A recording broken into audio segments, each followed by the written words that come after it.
Hello and welcome back to another episode of Fresh Off the Set. I'm Sarah Jenkins. And I am Carrie Hawker-Diaz. Thank you so much for listening today. We love having all of you here. We really do. We always have so much fun with these. And I'm excited for today's podcast because, so Fresh Living, Fresh Off the Set, we're always kind of talking fashion, doing our hair, doing our makeup. But Carrie, I always talk about the fact that I'm not great at doing hair. So I admire people who are in the industry. You went to hair school. Yes.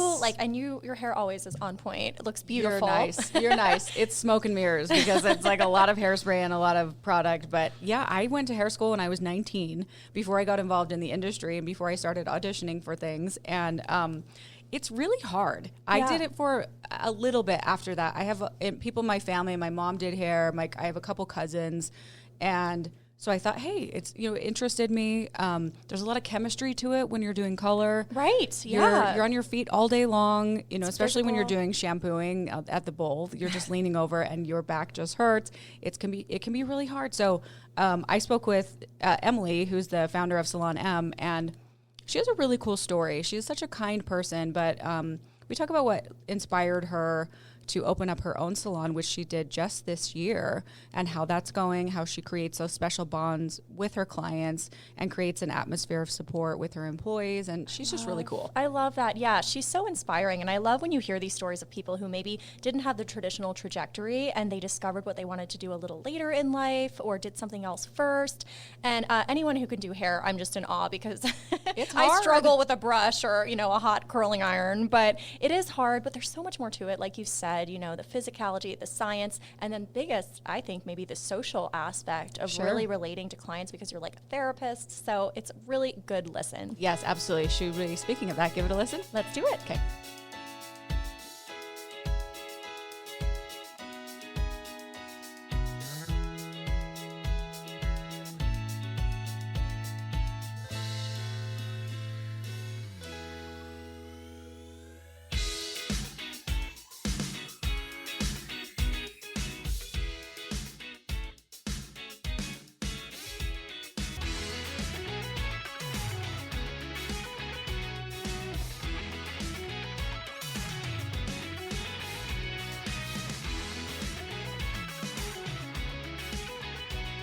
I am so excited to introduce our guest of the day on Fresh Off the Set. This is Emily Pinegar. Thank you so much for joining us today.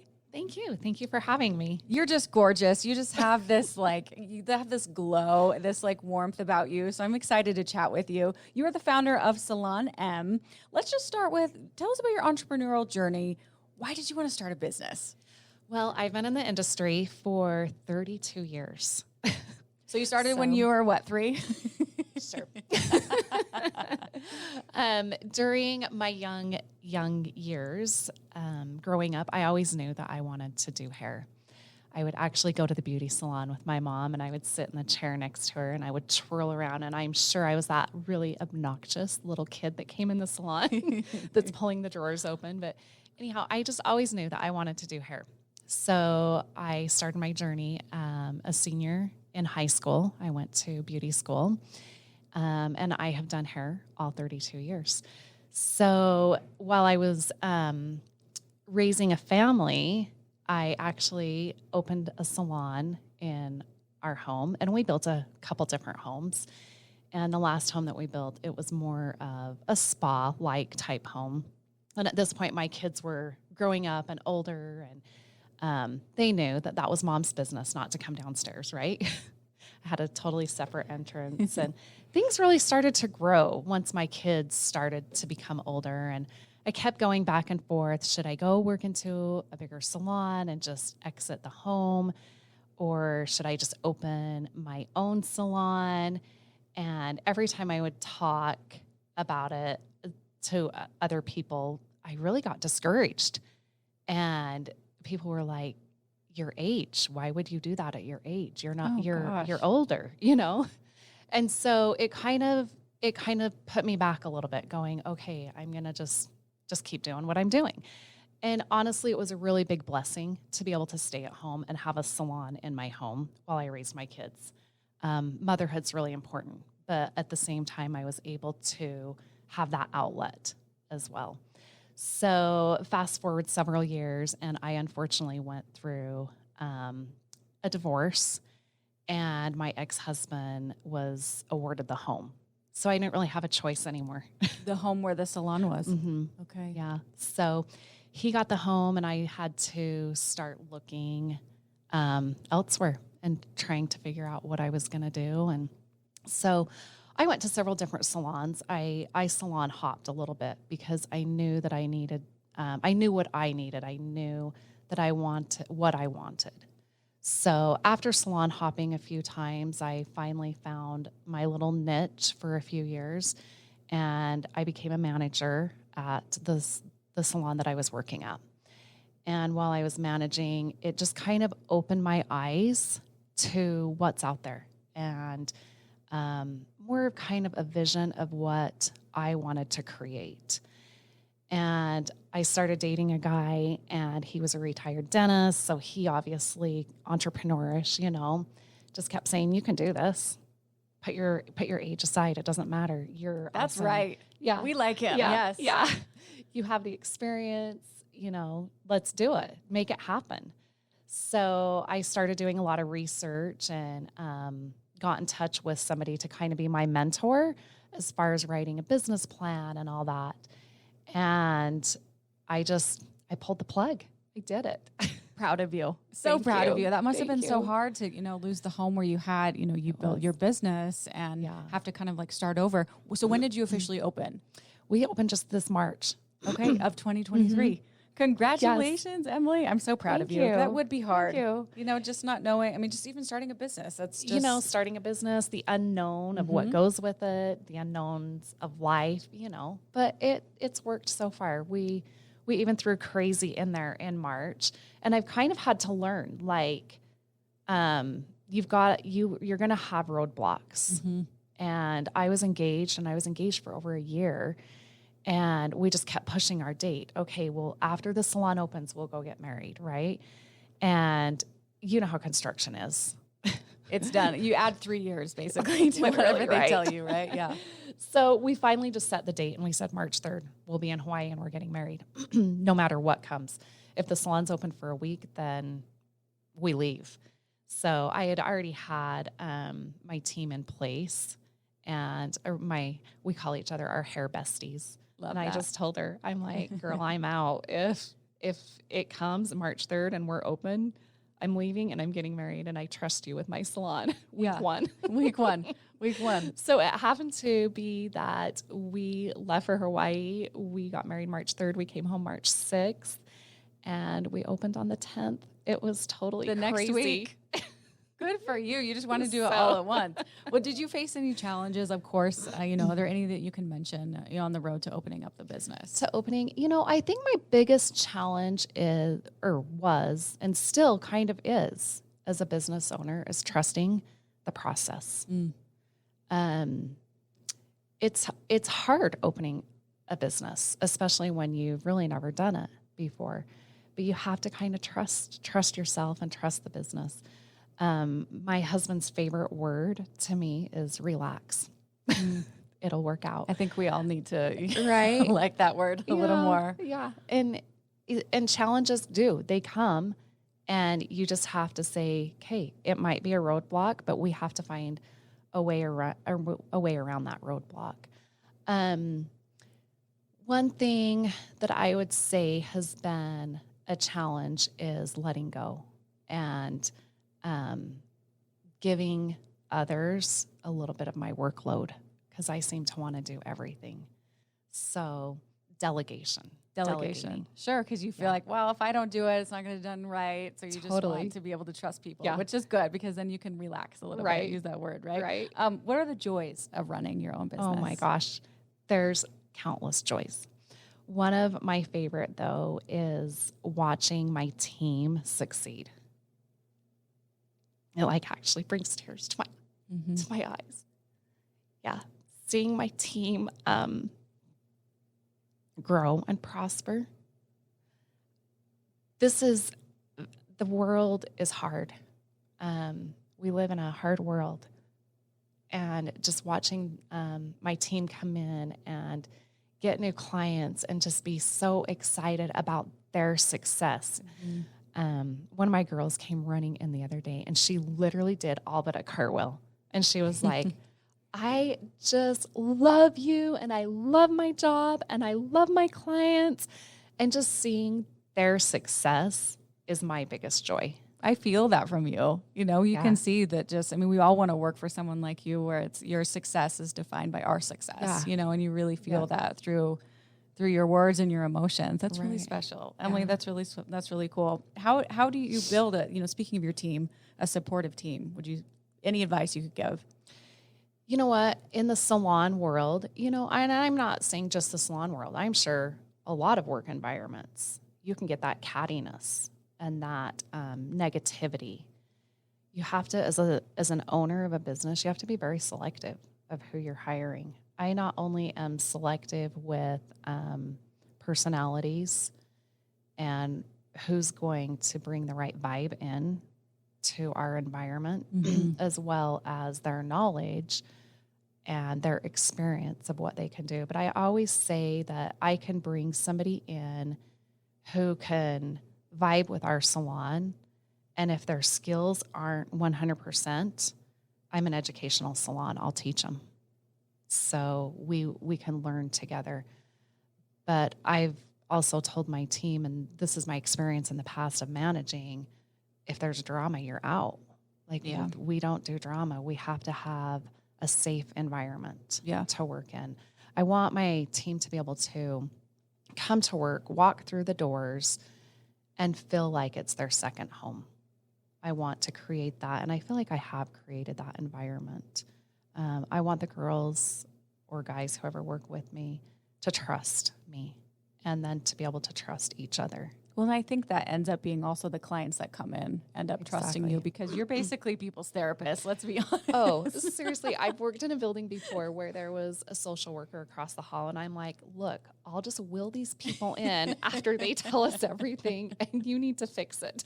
You just become the easiest people to talk to. People just end up sharing their life with you. So I see why it's so important to start with your employees and make sure everyone is trustworthy, because then it feels like you just feel as a client that we can trust you. Why, and you mentioned a little bit, well, why is it so important to create a positive and cohesive team in your salon?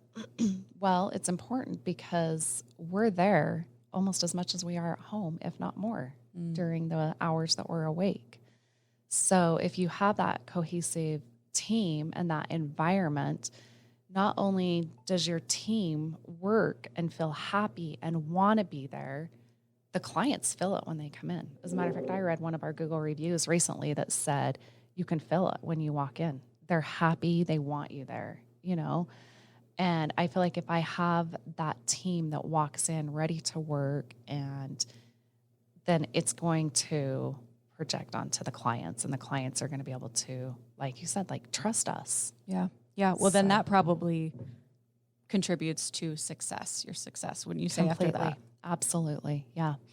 And I've also built this environment that I want guests that come into our salon to be able to feel like this is their safe place as well. Getting your hair done there's a lot of touching, and a lot of people need that feel, that love, It's like when you're in our shampoo chairs, you get a great massage. It's the best. Right? It's the absolute and best. There's something about that hands-on massage and that touch that gives you a connection with your guest. Yeah, absolutely. That's my favorite time. I just fall asleep. Absolutely. It is the best. Okay, speaking of that, tell us about nurturing your client relationships, and how is that rewarding? And do you have a story that you can share with us? Nurturing my clients, yes. I have had guests that have been with me for so many years. And one of the stories that I'll tell you is I've had a client, she's been with me for probably 15 years. And she moved to Utah from Washington, and she started coming to me when I was in my home. And I remember her walking down the steps. She has MS. And I watched her progressively get worse. And so I've been on her MS journey with her to the point now where she's in a wheelchair, and it's hard for her to get out of the wheelchair and get into the shampoo sink, you know. She's also to the point where she can't necessarily cut her own toenails. And she's like, I don't really want my husband to do it. So I don't do pedicures. I used to years ago, but I don't do them anymore. But she is one who, when she comes in her wheelchair, I'll get her color on and I pull her shoes and socks off and we clip toenails and we paint them. So there's a lot of nurturing too that goes with clients. So clients open up, they tell you their life stories. And if they're a guest long enough in your chair, you get to ride along their journey with them. Mm-hmm. So I have seen her from her good days of walking down to my stairs to now she's wheelchair bound. And I just have this total love for her. I also had a client who, when I was going through my divorce, you know, I don't wish divorce upon anybody. It is hands down one of the worst things ever. And I was talking to him about it, and he said, where are you going to live? And I'm like, dude, I don't know. Like, I'm a little bit lost. And I wasn't just a little bit, I was a lot lost. And he was so kind to reach out to somebody in his neighborhood. And he said, I want you to go and meet with this lady. She's, they call them a snowbird. They go down to Arizona for the winter. And I think that you could live in her house while she did that. So just stuff like that, the connections. And this was 7.5 years ago. And I ended up meeting with this lady, and I became so close to her. I lived in her home for just a couple of months, just while I was getting my feet on the ground. And she now is in her 80s, and she's my little weekly lady that comes in every single week. And I just have this love for her. She brings her little dog in, and the whole salon thinks the dog is the mascot of the salon. But just stuff like that, you know, you become very, very close with people. Well, I see why you're so successful, because you actually care. You know, you can feel through your words, and you're just, you know, you can't see us right now, but I'm looking at you, and you could just feel your love for people. That's what it's about for you. Love for people. And the hair kind of comes second. Of course, I'm sure you're amazing at it, but like the people are what matters to you. How do you express your creativity in the beauty industry? You know what? That is so fun. I actually run an apprenticeship program. So I apprentice girls. They can go to beauty school right under me. I'm an instructor. Oh, that's so cool. Yeah. So they start from the ground zero. Like, I just started a new apprentice last week or 2 weeks ago. So, but you can express yourself through hair and through the creativity of, I specialize actually in short pixie cuts, and it's artistic. There's an artsy fartsy side of you that's fun. Like, it's so fun. Yeah. You get in there with the razor, and you're just, I get lost in doing, like, it's just that hour of cutting hair is just relaxing and soothing, and it's fun. You probably are able to express, colors and cuts and you know, all of it. That's really cool. Yeah. Why is promoting eco-friendly and ethical salon practices so important to you? Well, just because of the earth that we live on. So I chose a partner, a product to bring in, not only because when I tested their products, I absolutely fell in love with their products. I'm one of the first salons to bring this retail product in. It's called Evo. And they are very eco-friendly. They use recycled plastic. In their plant, they use solar to provide. They are vegan-free. Every product is vegan-free except for 3 products. So they're just a safe, they try to make it so that footprint on the earth isn't left from them, you know, like as far as a bad footprint. Not only good product, but actually caring about our earth. Exactly. That's awesome that you're doing that too. What other meaningful ways does your salon engage with the community? Because I know that's important to you. It is important. We actually just did it was called Cedar Hills, I think, Family Festival Days a month ago. and we were in their little parade, and then we did an open house after, and we had moms and daughters come in, and it was just so fun to watch them come in and get like the little goddess glitter feathers in their hair, and we were offering that for free. That's so fun. It is fun. But we also, right now, my husband and I are actually working with Title I school, and we're trying to put some little back to school kits together for the oldest, the 6th graders, I believe, in that school. Just because the Title I's, they struggle. You know, they don't, and I don't know how it was when you grew up, but when I grew up, my mom would take us school shopping, and then we would also go get accessories for our hair and our, new brushes and new bows. So we're trying to put little hygiene kits together for these girls with something fun to put in their hair as well. That's phenomenal. You're doing that. They all deserve to have the same They experience, absolutely right? do. Yeah, Yes, that's really cool. do. You're doing that. Okay, so your salon has, do you do color cuts? Tell us just Everything. quickly about Yep. what your salon offers. Okay, colors, cuts, perms. They're actually love it. back in. That's what I'm hearing. Very cool. I also actually personally do eyebrows, microblading, powder brows, and then we do permanent jewelry and piercings. And if you're lucky, maybe your toes. If you have Your to be family. super lucky. That's only for the special ones. How do you balance your business, self-care, and your personal life? Because you've got a lot going on. It is hard. Yeah. So you have to be disciplined. I get up very early in the morning. I do yoga. I'm a big hot yoga fan. So several times a week I go early in the morning to do that. I'm also a runner, and I have to force myself to find that time. If I don't, it's not a good day.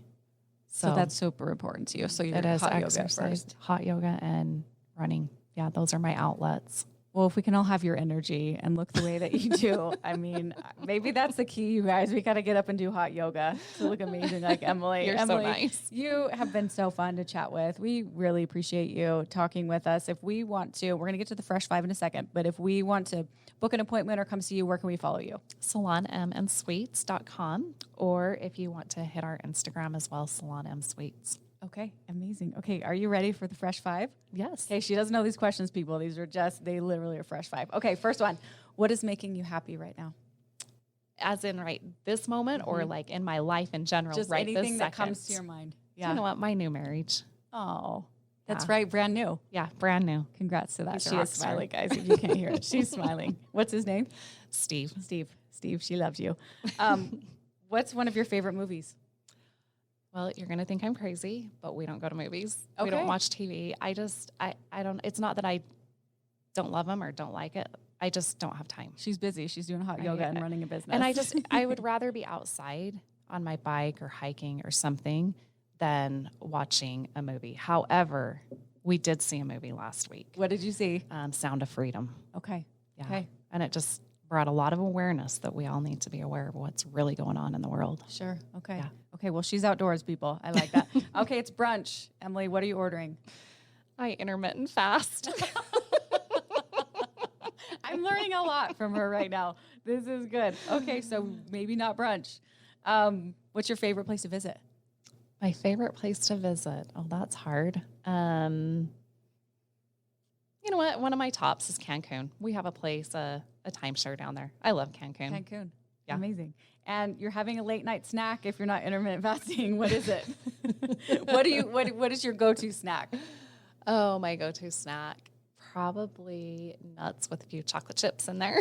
Yummy. Yummy. That's always in my charcuterie at night. That's my 9 p.m. snack. All right. Well, it's been so lovely to get to know you, Emily. Thank Congrats on all you. your success. Thank you for coming in and being our guest on Fresh Off the Set. It's been great to Thank see you you and for know you. having me. Of I course. appreciate it. And thank you for listening to another episode of Fresh Off the Set. Please rate, review, and subscribe, and we will see you next week.